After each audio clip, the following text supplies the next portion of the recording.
Assalamualaikum warahmatullahi wabarakatuh. Waalaikumsalam warahmatullahi wabarakatuh. Bismillahirrahmanirrahim. Alhamdulillahirabbil alamin. Allahumma shalli ala sayyidina Muhammad wa ala alihi wa sahbihi ajmain. Amma ba'd. Pemirsa Putra TV dimanapun Anda berada, di kesempatan ini kami menjelaskan tentang masalah sukma yang sering kita sebut di konten-konten kami terdahulu, bahwa pelaku berjanjian dengan gaib, keilmuan, itu sukmanya diambil oleh gaib, digantikan sukma-sukma gaib itu sendiri. Yang dimaksud adalah gaib negatif, ring. Dan ini memang bagian daripada tugas pelaku akhir zaman sebelum kemunculan utusan akhir zaman yang sejatinya. Di Hidayah Al-Mahdi ini tidak lepas dari sebuah kajian Torekoh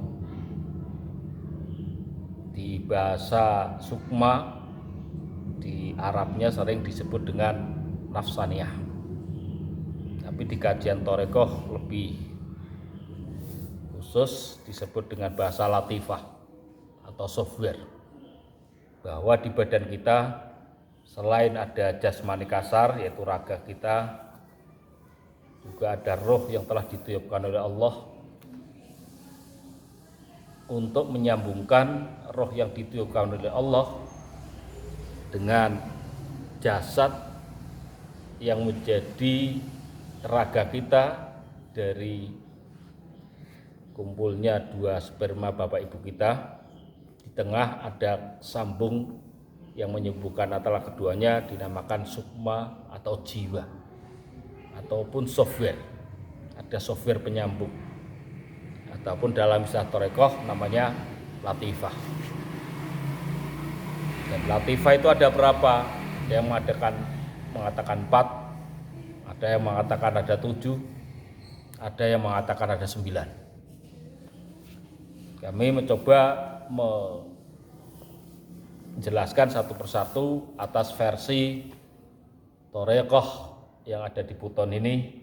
Torekoh mbah saya yaitu Torekoh Qadiriyah wa Naqsabandiyah TQN, khususnya kajian Naqsabandiyah, bahwa di wilayah leher ke atas itu ada latifah 2 kalau di bahasa Torekoh, yaitu latifatun nafs dan latifatul kolab atau kolib. Tapi dari 2 ini kami akan menjelaskan langsung menjadi 4 sebenarnya,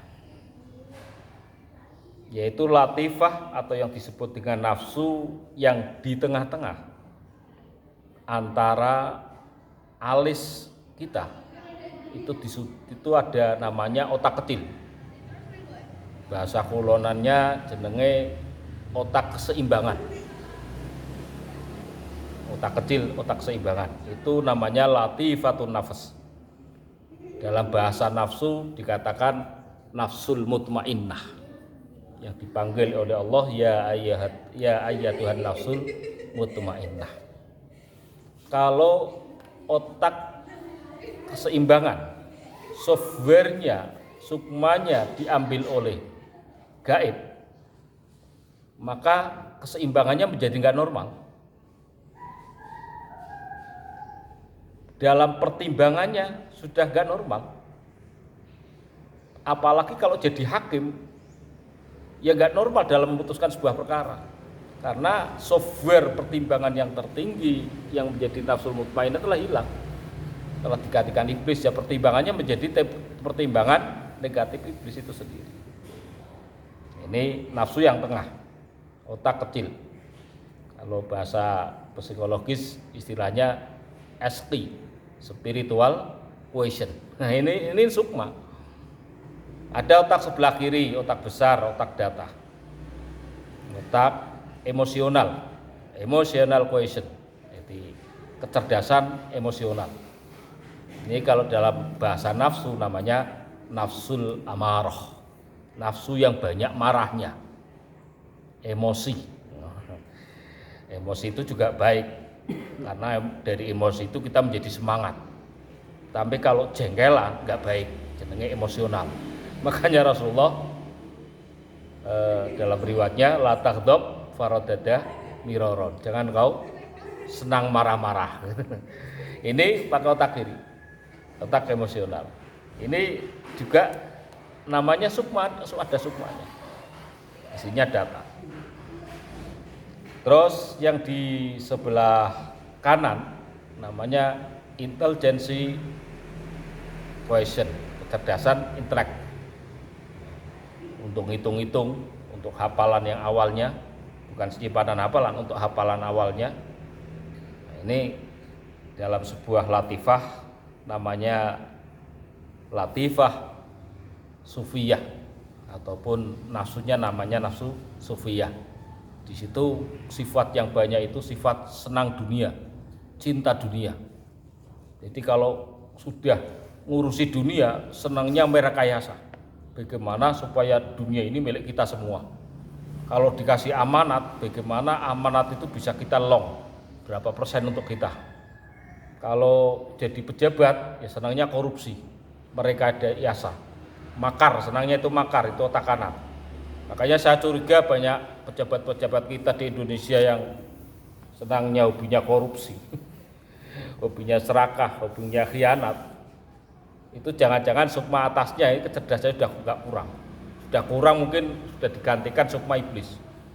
Sehingga perilakunya itu selalu khianat. Makanya kami melihat di konten kemarin Raja Intelijen kita, Bapak Indro Priyono ya, bahwa yang diperlukan di bangsa ini adalah rem budaya berkhianat. Ini kalau budaya berkhianat itu adanya kepada siapa? Kepada semua orang akan terjangkit itu. Kalau sukma sebelah kanannya, kecerdasannya itu diambil oleh iblis. Diambil oleh iblis, kadang-kadang dia menjadi malah cerdas. Cara korupsinya cerdas, cara apanya cerdas, lagi-lagi diblosokkan, iblis nggak akan bertanggung jawab, laki-laki yang rugi pasti manusianya, onone gelomburi. Kalau sudah ketangkap KPK ya gelomburi. Itu sukma yang sebelah kanan. Dari 3 otak ini menjadi sukmanya 3. Dan yang terakhir dari seluruh badan dalam bahasa Thorekoh namanya latifah kolab. Nah, ini rasa di seluruh badan itu, latifah di seluruh badan. Ini sifatnya adalah nafsunya namanya nafsul lawamah. Ini sifat manusianya. Ya senang tidur, senang makan enak, senang istri cantik dan lain sebagainya. Di situ senang bareng-bareng sama istri itu kan rasa semua itu di situ. Nah, ini bisa juga kalau orang itu bersekutu dengan pihak-pihak kegelapan, itu sukmanya diambil semua. Jadi pertimbangannya sudah tidak objektif, kecerdasannya sudah enggak, apalagi anak-anak, kerjanya sudah enggak normal. Apalagi anak-anak, biasanya kalau anak-anak kok ada yang ngarah dari tetangganya atau saudaranya akan dijadikan bahan tumbal. Ini yang paling bahaya ini, enggak ikut kaya tapi ikut nyetorkan tumbalnya. Anak-anak kita, anak-anak teman kita kadang-kadang dikasih duit oleh tetangganya yang kaya, enggak tahu sukmanya diambil. Ini biasanya yang tadinya cerdas itu anaknya menjadi enggak cerdas. Bawaannya geleleng aja, dikandani wong tuane yang geleleng, dia bang geleleng. Karena memang sejatinya dia bukan manusia, jadi intelijensinya itu udah hilang. Yang bingung orang tuanya, ini gimana anak saya kok geleleng dulu anutan, sekarang kok geleleng gimana. Kami sering menolong, Puton TV sering menolong mereka. Kasihan, sudah ekonominya pas-pasan, berdampingan dengan saudaranya yang kaya-kaya, nggak taunya anaknya dibuat calon tumbal ini. Makanya di Puton TV, di Pelaku Akhir Zaman itu melihat fenomena kekejaman iblis. Karena ini bukan urusan orang kaya sebenarnya, pejabat orang kaya karepnya bisa milih tumbalnya siapa, tapi nggak bisa, orang-orang pemuja itu nggak bisa milih. Itu terserah pada iblisnya, terserah pada buto hijaunya ataupun Ratu ularnya mau ngambil siapa, tetangganya, saudaranya, temannya, atau keluarganya, mereka bebas. Nah, ini yang kasihan adalah orang-orang yang ekonominya cukupan aja, nggak tahu anaknya yang diidam-idamkan menjadi tumbal mereka. Ini kita sering menolong mereka, akhirnya kita usir itu jubah hitamnya yang ada di badannya. Ya kita cek, oh ternyata milik si dia, milik si dia. Ya kita tahu di Buton TV ini kita tahu. Ya kita bersihkan, kemudian sukma yang dipenjara oleh mereka ya kita ambil, kita masukkan lagi, ya normal menjadi anak cerdas lagi. Dan ini banyak sekali di masyarakat, khususnya di Pekalongan. Kalau di luar Pekalongan kami belum tahu sih. Kalau di Pekalongan anak yang calon-calon korban itu banyak sekali. Ini kalau orang tua tahu, perhatiin. Makanya di Kota Buton TV kami coba jenengan kabeh mudah-mudahan yang mau melihat Buton TV ini, mudah-mudahan coba cek anak-anak jenengan ada yang geleleng apa enggak. Itu pasti semuanya ada yang hilang. Dan disebabkan apa perilaku jenengan, apa sebab perilaku mbah-mbahnya dulu dalam keilmuan, kedikjayaan, kesaktian, atau karena menjadi korban tetangganya. Makanya di Buton TV ini di atas izin semuanya, atas izin leluhur-leluhur, kita semua ini sudah diperbolehkan, diperintahkan bahwa untuk berterus terang kepada masyarakat bahwa pelaku akhir zaman siap membantu masyarakat siapa saja yang mau mengecek sukmanya masih ada di badannya apa enggak. Bahasa lain mungkin cek sukma. Soalnya ini yang lagi ngetren tes DNA. Kalau tes DNA itu menentukan bahwa ini cucu siapa dari keturunan siapa, itu lahiriah. Dan hasilnya kalau memang ternyata di DNA cucu Rasulullah, terus mau apa? Kalau di DNA ternyata cucu Wahabi, mau apa? Itu bukan pilihan kita, itu adalah pilihan Allah yang terbaik. Kalau Anda sampai nggak terima atas keputusan Allah, Anda termasuk orang-orang yang tidak bersyukur pada Allah. Tes DNA aja dikaji sedemikian rupa.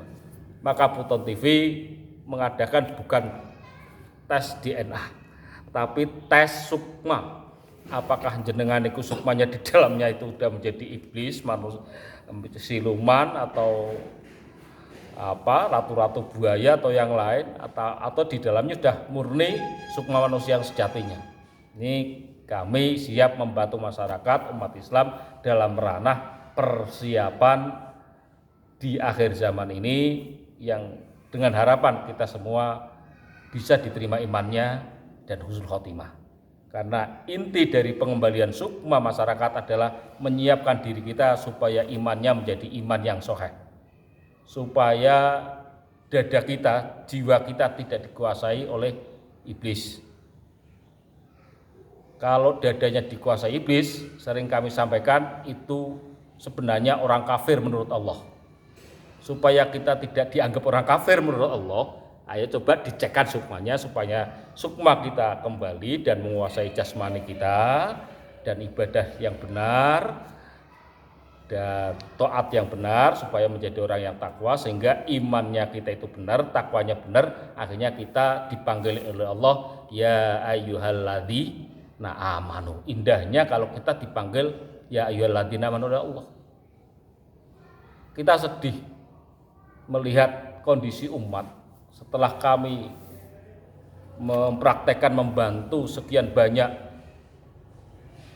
sedulur konco dan umat. Kami bisa mengkalkulasi bahwa umat Islam sekarang dari miniatur Pekalongan itu 90% sukmanya telah lepas dari badannya dan dikuasai gaib. Ini kami dari kajian, dari praktek sekian banyak yang kita bantu hanya segelintir-segelintir yang memang bersih. Dan itu biasanya orang awam yang natural. Orang awam yang natural, yang nggak macem-macem, yang penting hidup, bisa ngeliwet, ngaji, sholat, itu aja. Nggak tirakat yang macem-macem. Dan rata-rata bagi pelaku-pelaku tirakat, baik itu hizib ataupun membuka praktek perdukunan atau membuka praktek raja atau tirakat-tirakat di makom atau menggunakan ajian apa saja yang kami temui di masyarakat, baik santri ataupun non santri, 100% mereka dikuasai oleh gaib bedanya. Dan di Puton TV ataupun Pelaku Akhir Zaman memberitahu kepada jenengan kabeh, kalau kenyataannya demikian, maka bisa dipastikan kalau meninggal, wafat, innalillahi, pasti su'ul khotimah. Dan itu yang banyak pelaku-pelaku ya tokoh agama memang. Maka saya itu sebenarnya beban menyampaikan ini. Karena yang kita kritiki juga saudara-saudara saya, guru-guru saya, kakak-kakak saya, senior-senior saya di organisasi. Tapi gimana lagi, ini sebuah tugas yang kami jalani, tulil haqqo walau kana murran. Katakan yang benar meskipun pahit. Saya pahit, dijebidir oleh teman-teman, saudara-saudara, katanya merusak NU, tidak sama dengan leluhur, tidak sama yang mana. Andanya aja nggak tahu sejatinya NU itu ahli sunnah wal jamaah yang genuin. NU itu punya mutu, yaitu al-muhafadzah alal qadimis sholeh wal akhdhu bil jadidil aslah. Al-muhafadzah alal qadimis sholeh, menjaga ranah budaya atau perilaku yang soleh. Nah, perilaku ini soleh apa enggak? Kalau terjangkit pada manusia, terjangkit pada saudara kita. Kalau aslah ala qadimi soleh, kalau memang soleh pada masyarakat, pada iman kita, Islam kita, mari kita jalankan. Itulah moto NU. Nah, kalau tidak soleh ternyata, lo kok digondeli katanya nggak sama dengan guru kita, nggak sama dengan kiai kita. Ini bukan masalah sama atau tidak. Ini ada deteksi kajian, dan kita pun bisa membantu untuk membuktikan bahwa perilaku konco-konco santri, konco-konco pengasuh pondok pesantren, konco-konco di NU yang selama ini kami kritisi di konten ini, bahwa jenengan kabeh sukmanya telah hilang, diambil iblis. Kami siap membantu kersi panjenengan semua, siap mengembalikan sukmanya supaya menjadi manusia yang normal. Kalau menjadi manusia normal baru ngaji torekoh, nyambung, karena torekah itu adalah sebuah metode kajian dari para ulama ahli sunnah wal jamaah. Untuk apa? Untuk menyambungkan antara raga kita dengan roh kita. Lah kalau sukmanya udah nggak normal, terputus, jenengan ngaji torekoh yang nggak nyambung, ya sukmanya nggak ada, ngaji torekoh yang nggak nyambung, dikuasai iblis. Nah sementara ini pahit-pahit saya sampaikan. Kalau dulu para mursyid memang mampu untuk mengembalikan sukma-sukma mereka, itu mampu. Sehingga semua amaliyah negatif dihilangkan. Contohnya para masyayikh yang ada di Cirebon. Ada seorang ulama Pekalongan. Yaitu kalau jenengan kenal, dia adalah salah satu ustazar PCNU. Mbah Yai Haji Sa'dullah, punya bapak namanya Mbah Yai Haji Zainuri. Kemudian punya bapak namanya Mbah Sarkowi. Saya pernah mengikuti hall di sana. Salah satu manaqib beliau ketika mau nyantri di Cirebon, ini ulama aspo Cirebon. Padahal beliau orang sudah jaduk, orang kuno biasanya jaduk.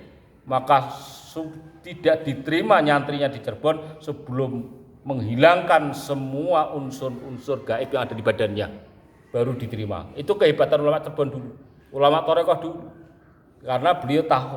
Tapi ulama Torekoh sekarang kelihatannya sudah nggak bisa mendeteksi ke situ, karena ya ironis, kalau dulu mbah saya, Mbah Kiai Haji Abdul Ghafur, salah satu penasehatnya Kiai Haji Muslih Meranggen, Rois Jatman yang pertama, itu dulu selalu pesan kepada murid-muridnya, nak dadi kiai aja karo dukun, ndak bingung ke umat. Kiai ya kiai, ngajari akidah. Kalau karun dukun ya dukun saja. Kalau sudah ke dukun ya arahnya ke kiri kan udah jelas, umat nggak bingung. Tapi akhir-akhir ini ngenes. Kiai kalau nggak dukun nggak ngetren. Dan bukan hanya kiai-kiai biasa saja, di aktivis NU sekarang yang dukun. Mursyid Toreko sekarang udah dukun. Ini kan udah ironis. Kalau orang sudah dukun pasti berafiliasi dengan gaib negatif. Nah, kalau sudah afiliasi ya pasti sukmanya nggak ada. Kalau sukmanya dia nggak ada, bagaimana akan menyelamatkan sukmanya para mursyid? Melihat fenomenal Torekoh yang semacam ini, maka kami bisa pastikan bahwa mursyid-mursyid sekarang ini sudah mengkotek secara rohani. Mengkotek apa? Karena sukmanya udah hilang, sukmanya udah diambil, dikuasai iblis. Ini sadar nggak para ahli Torekoh, para mursyid ini? Ini kami ingatkan, siapa lagi kalau nggak kita pelaku akhir zaman yang ingatkan jenengan semua. Jenengan udah mursyid, muridnya nggak berani ingatkan jenengan. Kita ingatkan. Kami melihat kumpulan ulama Torekoh di Pekalongan, Masya Allah. Subhanallah. Ini kenyataan. Ya alhamdulillah Allah kumpulkan ulama mursyid di Pekalongan. Kayaknya ini ada hajat Nusantara. Jadi kami pun menetap di Pekalongan, siap bantu para keluarga mursyid, para mursyid, supaya mengajarkan umat itu menjadi cahaya Torekohnya itu keluar. Nurut Torekoh keluar. Karena kalau sukmanya itu kembali semua dengan zikir sebagaimana diajarkan oleh guru-guru kita, saya yakin Nur Torekoh akan kembali dan jenengan menjadi mursyid yang sahih yang diharapkan oleh Rasulullah Shallallahu Alaihi Wasallam. Mohon maaf atas kajian ini dan atas kritikan pada jenengan. Ini adalah demi kemaslahatan kita, demi kemaslahatan umat Rasulullah SAW, demi kemaslahatan Nahdlatul Ulama, demi kemaslahatan bangsa, supaya kembali ke jati diri manusia yang tidak dijajah oleh iblis, sehingga siap menghadapi zaman ke depan, yaitu kebangkitan Nusantara, mercusuar dunia, dan menjaga jagat menghadapi Nahdlatul Ulama abad kedua dengan sukma sejatinya manusia. Laqad khalaqnal insana fi ahsani taqwim. Mohon maaf, wallahul muwaffiq ila aqwamit thoriq. Assalamualaikum warahmatullahi wabarakatuh. Waalaikumsalam warahmatullahi wabarakatuh.